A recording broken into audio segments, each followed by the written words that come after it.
A girl is tied up and hanging with magic inside a dark room. With a pitifully sad expression and hopeless eyes, she has nothing to lose anymore. A girl with a beautiful face and blonde hair is walking towards the cell. This is Saint Ravian. She is saying, "I have come, Dina. These days, I have so much work. You are a really bad girl. Why is the quantity smaller than last time? Should I cut deeper?" But the knight from behind kneels down and says, "Let me do it. You don't need to dirty your holy hand for this." Ravian told him to collect more. As he was approaching her with an unsheathed holy sword, Dina was thinking, how could he do that to her with a holy sword imbued with the blessing of God? He instantly cut her and collected her blood, and gave the blood to Ravian.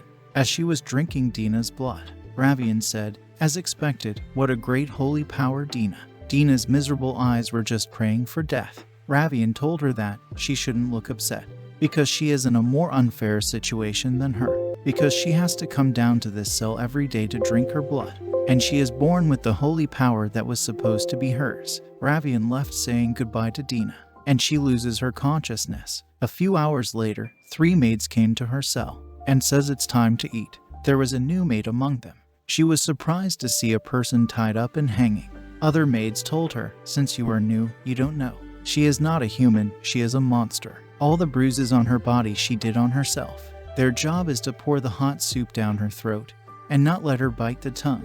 As soon as the new maid looked into her eyes, she uses her last bit of power and commands her to untie her. Dina thanks the new maid for letting her die, and she bites her tongue and dies. It was a lonely, painful, and pathetic death, and this is the 14th time she has died like this. This country is one where the authority of the saint and the emperor is equal under the system of God. Before the blessing of God, this world was filled with darkness and destruction.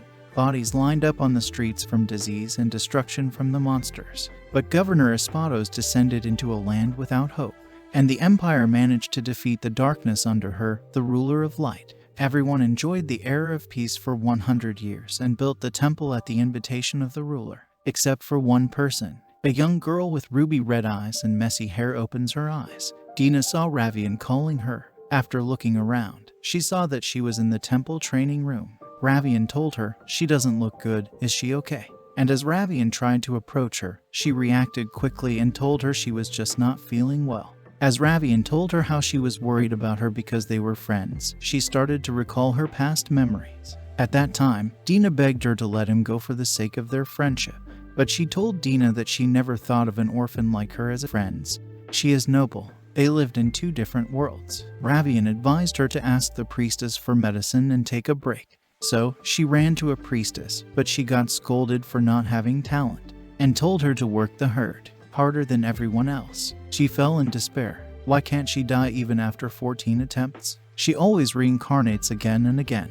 But she quickly pulled herself together to check the date. She is surprised to see that she came back only 1 year before the current saint's death. She always used to come back just before the current saint's death. She suspects that something has changed. Could it be that this is her last reincarnation? But she instantly says to herself not to hope for too much. Throughout all her reincarnations, she tried everything to leave this hell, but she couldn't. So she took a knife, gathered all her courage, and prayed, "Please work this time." She keeps saying, "It really hurts, it's painful. Please work this time." But her wounds heal instantly. A body that can choose death for herself, only if it loses its sacred power, or someone kills her. There is only one way to kill herself when she is imprisoned and tied to a secret magic tool. How long she has to suffer again just to ask for a death. She used to love this place. She was recruited by a priest whom she met by chance. He wasn't nice to her, but she never starved and had a place to sleep. But she lost everything because of her power. Suddenly, she remembered that around this time there was a celebration in the temple, so maybe there is a way for her to die. Everyone in the temple is busy. They are preparing for the event. In this event, the heads of 4 great families of this country will attend, and among them, the Archduke de Heinderja will also attend, who is said to be so ruthless that he never lost a single war, and not single grass was left alive on his enemy side. She is planning to attack him at this event, and she is hoping that someone as ruthless as him will surely and instantly execute her for her assassination attempt. Because of the holy power, she cannot commit suicide. That's why she needs the monster's Archduke. Dina met a boy on the way. This is Callie Demroy. He is the son of a famous aristocrat and everyone's favorite apprentice. Dina used to like him because he was good to her. But after becoming the Holy Knight, he was the hypocrite who tortured her. Dina avoids him by saying she has work to do. This is an Archduke's mansion. Maids are greeting Mr. Ben. And he is one of the most charming men in this mansion.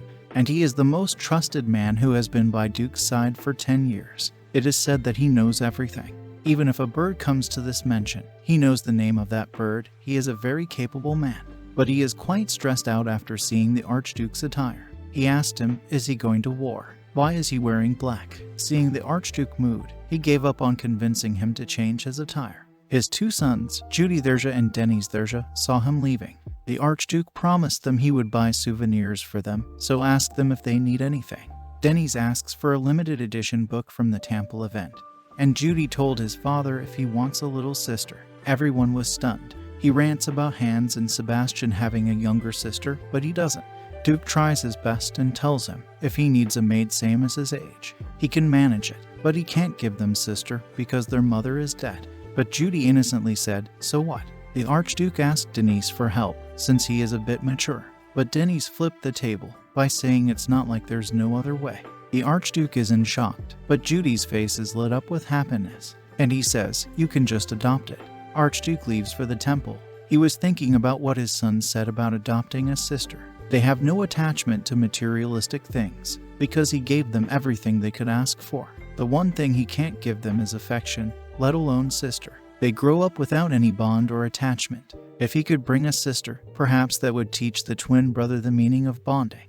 Mr. Ben is now considering a place to find a sister for those twins. From the audience seat, Dina saw the Archduke was sitting. She was thinking about how she would approach for his assassination attempt. But some girls came and told her to bring more chairs. Even though it's their duty, they don't want to do it. Because Dina refused her, and she got furious. She told her, how dare an orphan from a slum dare to talk back? Dina is listening to everything. She never chose to become an orphan. Suddenly, she noticed the Archduke was gone. So, she says that she will bring chairs, and use that opportunity to look for the Archduke. After searching, she found him. So she gathered all her strength and courage, and called Archduke.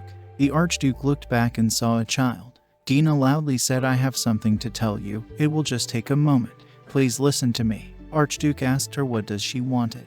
Dina gathered her courage and took out the knife, and jumped towards the Duke. He instantly caught her and held the knife to her throat. He asked her who sent her. Answer him, or he will die. Her eyes finally filled with joy because she could die now.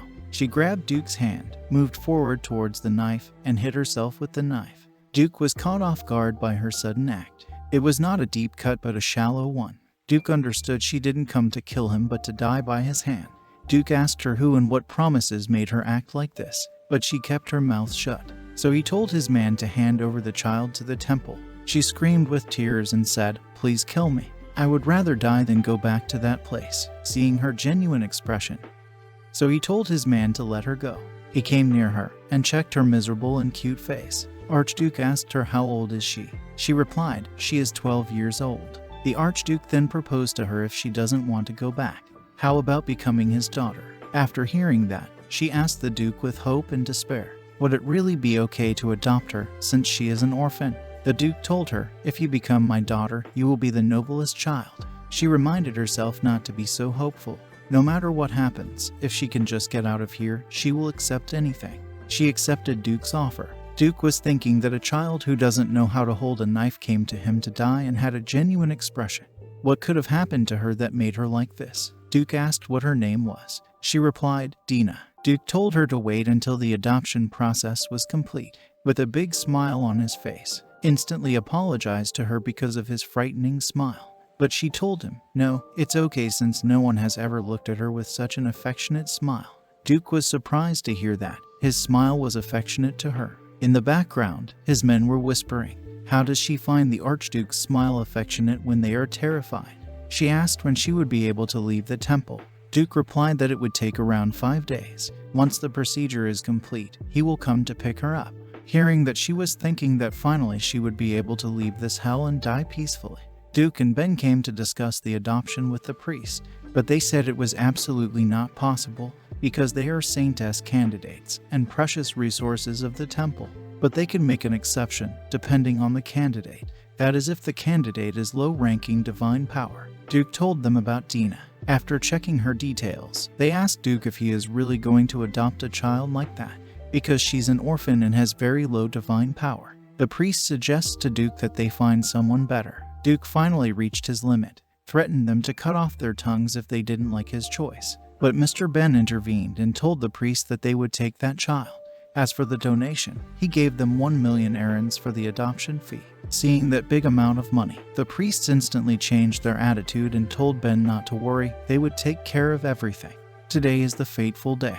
A priestess is taking her. She was informing her that, from today on, she's no longer associated in any way with the temple. She can no longer come back to the temple, even if the Grand Duke abandons her. Even though she has a bitter and painful memory of this place, she used to cherish this place once. But hearing those words really broke her heart. On her way, she met Ravian. She was curious to see her, so she asked the priestess, where is she taking her at this time? The priestess told her she was leaving this temple forever and going to the Grand Duke's house. She was shocked to hear that, so she asked permission from the priestess. Let her say goodbye to her once before leaving, since they were so close. The priestess told her, of course, why not? Just let her know when she's done. Ravian dragged her to a quiet place and started to question her. Ravian is not hiding her true self anymore. Why would the Grand Duke take her, of all people? She's a low-ranking divine power, and she's an orphan. It's so strange that it doesn't make sense. Ravian came back to her senses and apologized to her for her behavior, because they were so close, and she's leaving suddenly without telling her. Hearing those fake words, her blood started to boil, because she's the one who pushed her to repeated hell. She really wanted to take revenge for all the misery and pain she had caused her. So, Dina apologizes to Ravian and makes a wish for her as a farewell gift. Dina made 2 wishes, one is spoken, and another is her true wish from her heart. She said, I hope you become a true saintess and get all the glory and happiness, and your life is filled with laughter. But what she wishes is that even if she has to die again, she may never be able to become saintess, and her life is engulfed in so much despair, pain, and sadness that she can't even smile. Ravian somehow felt something ominous and took her hand out. Dina said the wish is done. Ravian thanked her awkwardly, and they left each other. Ravian was thinking that she was kind of strange, even more than usual. The priestess showed her the way and told her to go alone. As she was walking, she was thinking for the first time in her repetitive cycle, she is freed from that hell. And this time she was not abandoned, and she can live without being a saint of the temple. Mr. Ben came to receive her. She saw the luxury wagon. He introduced himself as the secretary of the Grand Duke. They greeted each other, then politely told her not to lower her head carelessly from now on, because she is the daughter of the Grand Duke. He assured her not to worry too much. Since everything is new to her, she will learn things slowly, one by one. She went inside the wagon and thanked Duke for coming to pick her up. Duke told her he's the man who keeps his promise. Dina was thinking this was better because he's not a pretentious person who smiles in front of you and is stabbed from behind. She was keeping her distance, so he thought she might still see him as a scary person. It will take some time before she can get used to him, and because of that, Duke was having a hard time asking her about the things she wanted. Duke was thinking about giving her a name for her new beginning. He remembers that night with our wife. My wife was saying that if by any chance they have a daughter, she would like to call her a beautiful name that shines like a bright star, a name that is filled with love. Aster. So, Duke told her that you would like to give her a name. From now on, her name will be Aster. It means a child who shines like a star. But she told him, she lived her whole life in the dark. How can she have such a beautiful name? Duke assured her that from now on she will shine brighter than anyone else because she is the only daughter of theirs' family. Even though there are many doubts inside her, she thought, even if it was for a short while, she would like to take this beautiful name. A name with beautiful meaning that will be only hers and no one else. She wholeheartedly thanked Grand Duke for such a beautiful name. Some time has passed, and for the first time in her life, she fell asleep without worrying about the world. Duke suddenly noticed that her clothes were in really bad shape, so he understood how she was treated in the temple. Duke gets very angry and told Ben to turn back, because they're going to visit a clothing store. She was sitting with the boy. The boy asked her how the Grand Duke was. She told him she doesn't know, but the Grand Duke is not hypocritical and he keeps his promises. And the boy told her that means he was a very good person. And he's been worried for a while, but he's not anymore. and he will come back again to see her. But as soon as she asked who he was, she wakes up from her sleep. She apologizes to Grand Duke for falling asleep.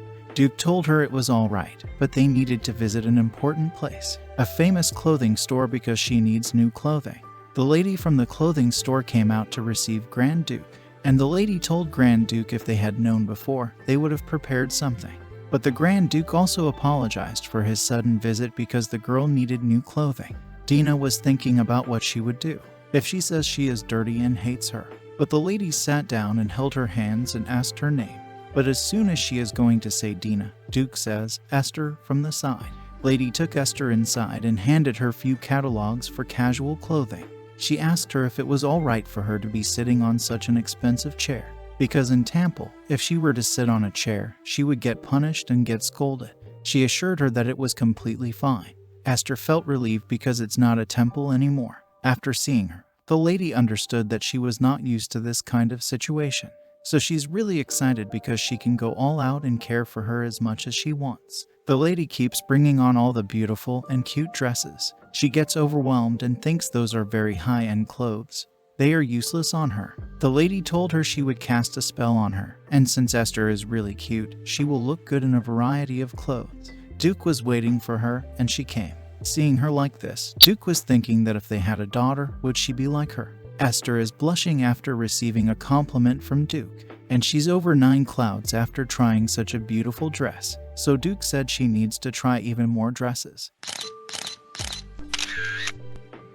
And the Duke told the lady that they would be buying all the clothes that she tried. When they were about to leave, the lady asked what she would do with the clothes she was wearing before. Duke told her to throw them away, because she won't have to wear those clothes ever again. For Esther, today is like a miracle. She believes she can be abandoned and betrayed at any time. But even so, just for today, even if it's a dream, she doesn't want to wake up from this dream. Next part. How will the twin brothers react to her when they find out she's an orphan? How would she be treated when Duke is not around? What another enemy will she face? Can Duke even save her if she tried to commit suicide? If you liked the video, type the name Esther in the comment for part 2.